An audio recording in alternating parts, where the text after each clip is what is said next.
Some scars are invisible, and sometimes, healing arrives through the most unexpected soul. What if the man everyone feared because of his violent past found redemption through an abandoned dog no one else wanted? In the cold, restless streets of Chicago, everyone in the neighborhood knew Daniel Carter. At 41, Daniel had a reputation that made people cross the street when they saw him coming. He was tall, heavily built, covered in faded tattoos, and carried a permanent hardness in his eyes. People whispered about his past: bar fights, prison time, gang connections, and years of anger that seemed impossible to erase. Daniel had spent most of his life surviving, not living. He grew up in a violent home where shouting was louder than love and fists spoke more often than words. As a boy, he learned one brutal lesson early: if you wanted to survive, you had to become harder than the pain. So he did. He built walls so high that no one could reach him. After serving his final prison sentence, Daniel returned to the city with nothing except a duffel bag and a past no one wanted to forget. His family had stopped answering his calls. Old friends had disappeared. Even employers refused to look past his record.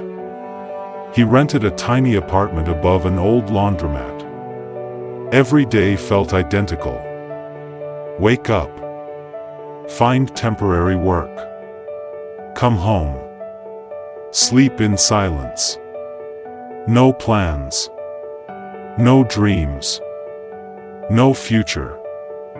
As far as Daniel was concerned, this was all life had left for him. Then came the night that changed everything. Snow fell heavily across the city as Daniel walked home after a long shift unloading cargo. That was when he heard it. A faint whimper. He stopped. At first, he ignored it. But the sound came again. Weak. Shaking. Desperate. Following the sound into a narrow alley, Daniel found a small abandoned dog curled beside a dumpster. Its fur was dirty and frozen with snow. One leg was injured, and its body trembled violently. Daniel stared. "Not my problem," he muttered. He turned to walk away. Then the dog cried again. Something inside him froze. Suddenly, a memory hit him. He saw himself at 8 years old. Bruised. Crying outside his childhood apartment. Cold. Alone. Ignored.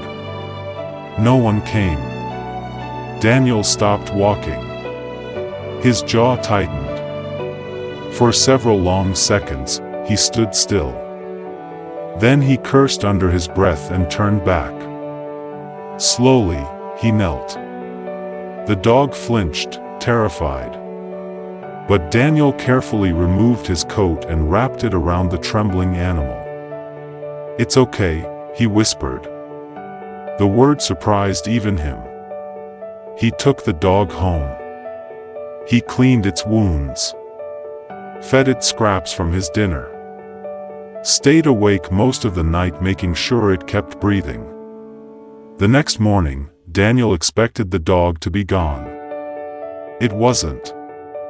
The dog sat quietly near the door. Watching him. Waiting. As if it had chosen him. He named the dog Hope. And without realizing it, Hope began changing him. Daniel started cleaning his apartment. He bought proper food. He fixed broken furniture. For the first time in years, he cared about tomorrow. Hope changed his mornings. Changed his silence. Changed his heart. Soon, neighbors noticed. The dangerous man everyone feared was walking a dog every morning. An elderly woman from downstairs smiled at him one day. "That dog likes you," she said. Daniel almost laughed. "No," he replied softly. "I think she saved me." Weeks became months. Months became a year. Slowly, trust returned to his life. A child in the building began greeting him daily. The laundromat owner offered him steady work. People no longer looked at him with fear.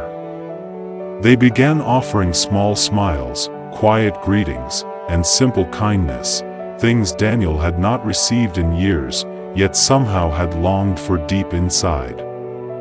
They saw something different. Not the man he used to be, but the man he was becoming. And Daniel finally understood something prison never taught him. Your past may shape you, but it does not have to define your future. Yes, some scars remain. Some mistakes cannot be undone. Some people may never forgive you. But healing does not begin when the world accepts you.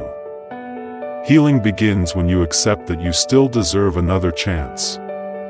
One winter evening, Daniel sat on the apartment rooftop overlooking the glowing city skyline. Hope rested beside him. He gently scratched behind her ears. Snow drifted through the air. A small smile crossed his face. For the first time in decades, peace felt real. "I guess tomorrow still belongs to us," he whispered. Hope leaned closer. And in that quiet moment, Daniel understood the truth. Sometimes, redemption doesn't arrive through grand miracles. Sometimes, it arrives on 4 small paws. A painful past does not erase your right to a better future. True healing begins when we stop running from our scars and accept that change is still possible, no matter how broken we once were. If life gave you one chance to leave your past behind and begin again, what would you choose to change first?